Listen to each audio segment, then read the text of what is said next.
दंगा कैसे होता है और दंगाई का उपचार कैसे होना है। हाँ, तो बरेली के मौलाना से पूछ लो। अब यहां न कर्फ्यू है न दंगा है। तब देश की अर्थव्यवस्था में यूपी का शेयर 14% था और कांग्रेस और बाद में समाजवादी पार्टी, इन्होंने यूपी को इतना पीछे किया कि जब हम लोग आए थे यूपी का शेयर देश की अर्थव्यवस्था में मात्र 8% से भी कम रह गया था। 8% से कम। और आज फिर हम कह सकते हैं यूपी ने पिछले 8.5 पौने 9 वर्ष के अंदर जो प्रयास किए हैं, आज देश के अंदर अर्थव्यवस्था में यूपी फिर से 9.5 से 10% के अपने शेयर के साथ तेजी के साथ आगे बढ़ा है। यूपी आज देश की नंबर 2 की अर्थव्यवस्था के रूप में अपने आप को स्थापित किया है।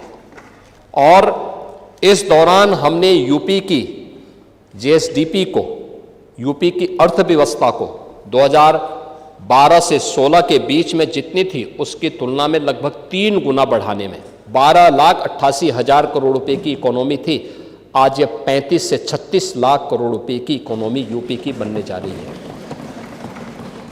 पर कैपिटा इनकम यूपी की 43,000 से बढ़कर के 1,20,000 हो रही है। ये आज नया यूपी है। सीडी रेशो यानी जितना पैसा यूपी का नागरिक यूपी के बैंकों में जमा करता था उतना पैसा यहां खर्च नहीं हो पाता था। यहां के लोगों को उसको कर्ज के रूप में या निवेश के रूप में और पैसा नहीं मिलता था। मुश्किल से 4400 पैसा जमा करता था तो 44 पैसा उसको मिलता था, शेष नहीं मिलता था। और आज मुझे प्रसन्नता है 62 से 65% पैसा यूपी के अंदर लग रहा है। इसको 70% तक पहुंचाने के एक बड़े लक्ष्य को लेकर के आज सरकार आगे बढ़ी है।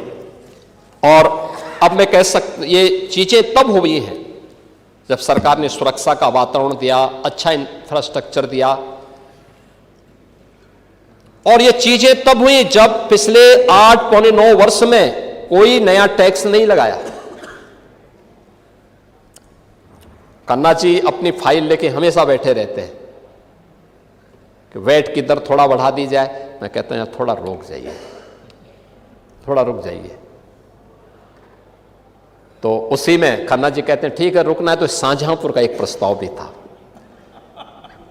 तो शाहजहांपुर के एक नए प्रस्ताव को स्वीकृत करा लेते हैं उसी में।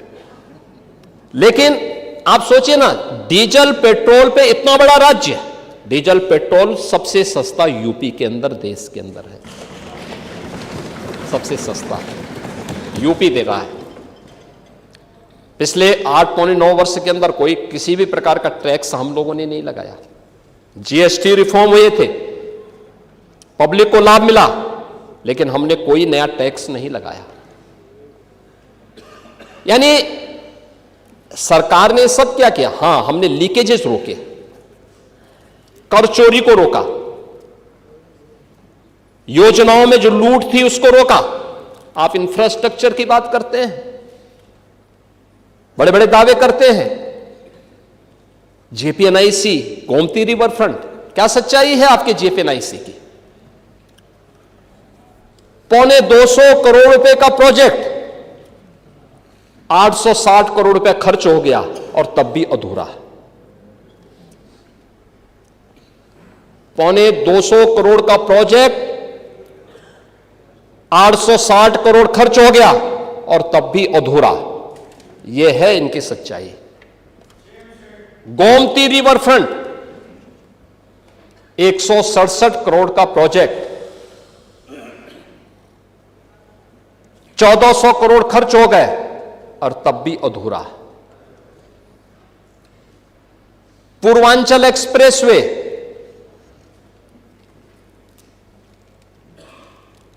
ईश्वर की बड़ी कृपा हुई कि तब तक आपकी सरकार जा चुकी थी और हमने फिर से उसका मूल्यांकन करवाया। इन्होंने 15,200 करोड़ रुपए के उसका केवल सिविल वर्क के लिए उसको तय किया था और उससे 10 मीटर चौड़ा 1 किलोमीटर लंबा, इन्होंने 340 किलोमीटर तय किया था। हमने थोड़ा सा उसके अलाइनमेंट को अलग से लेकर के 341 किलोमीटर लंबा बनाया, 120 मीटर चौड़ा किया और उसे जैसे 15,200 करोड़ रुपए में बना रहे थे, हम लोगों ने 11,800 करोड़ रुपए में वही एक्सप्रेसवे बना के दिखाया।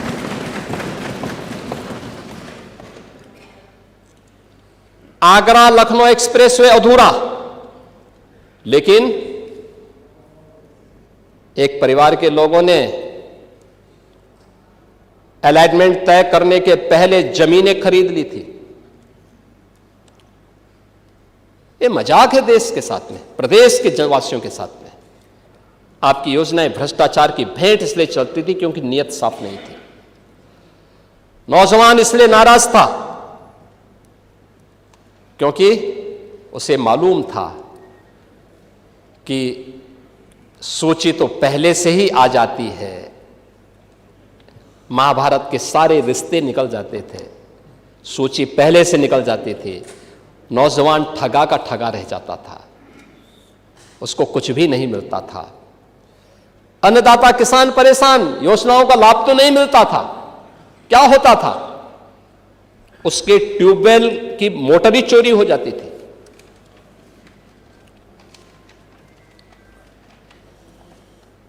हमने उसको सुरक्षा की गारंटी भी दी, 16 लाख प्राइवेट ट्यूबवेल को फ्री में बिजली की गारंटी भी दी है। और यूपी पहला राज्य है जो अपने अन्नदाता किसानों को सर्वाधिक बिजली की आपूर्ति करता है, सर्वाधिक आपूर्ति करता है। हमारे पश्चिम के किसान आए थे, हमारे आरएलडी के सभी माननीय सदस्य हैं, बालियान जी हैं, ये सभी हमारे माननीय विधायकगण हैं। पश्चिमी यूपी से हमारे जितने भी विधायकगण, ये लोग अक्सर आते थे मेरे पास, कहते थे कि साहब गन्ना किसानों का कुछ हो जाए।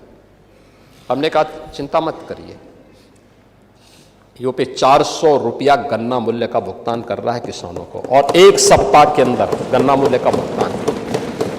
यानी कोई मान सकता है यूपी जैसे राज्य में अब तक, यानी हमने 2,92,000 करोड़ रुपए से अधिक का गन्ना मूल्य का भुगतान गन्ना किसानों को, अकेले गन्ना किसानों को किया है, अकेले गन्ना किसानों को यूपी ने। यह है यूपी की नई प्रोग्रेस। करने की इच्छा शक्ति होनी चाहिए, और सरकार ने यह काम जो भी किया है अपनी पारदर्शी व्यवस्था के माध्यम से किया है। आपके समय में थानों में भय पलता रहा, अपराधी और माफिया आपके खास रहे। यह बात आपकी सरकार के समय की कानून व्यवस्था से चरितार्थ होती रही है। लेकिन आज प्रदेश के अंदर कोई वो नहीं। देखो, बहुत स्थिति आपके समय में था कि वो, यानी जाति के नाम पे बांटो, भाषा और क्षेत्र के नाम पे लड़ाओ, तुष्टीकरण को बढ़ाओ, अराजकता और वैमनस्यता पैदा करो। यही तो कर रहे थे। दंगे, जंगल राज, माफिया राज, 1 डिस्ट्रिक्ट 1 माफिया, गुंडा टैक्स, अवैध वसूली। अभी तो मैंने शुरुआत की, ये तो अभी शुरुआत है। सत्ता के संरक्षण में पैरेलल नहीं, 11 वर्ष नहीं, अभी तो आपको जो है 2047 तक इंतजार करना होगा। अभी 2000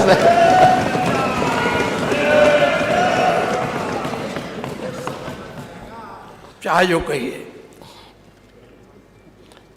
आज यानी उस समय हरेक तबके में असुरक्षा का वातावरण था। प्रदेश की छवि अराजकता की थी, अस्थिरता की थी। और आज रूल ऑफ लॉ आज यूपी के अंदर है। कोई सांप्रदायिक दंगा नहीं है। दंगाई, ओह, दंगा कैसे होता है और दंगाई का उपचार कैसे होना है, हाँ, तो बरेली के मौलाना से पूछ लो।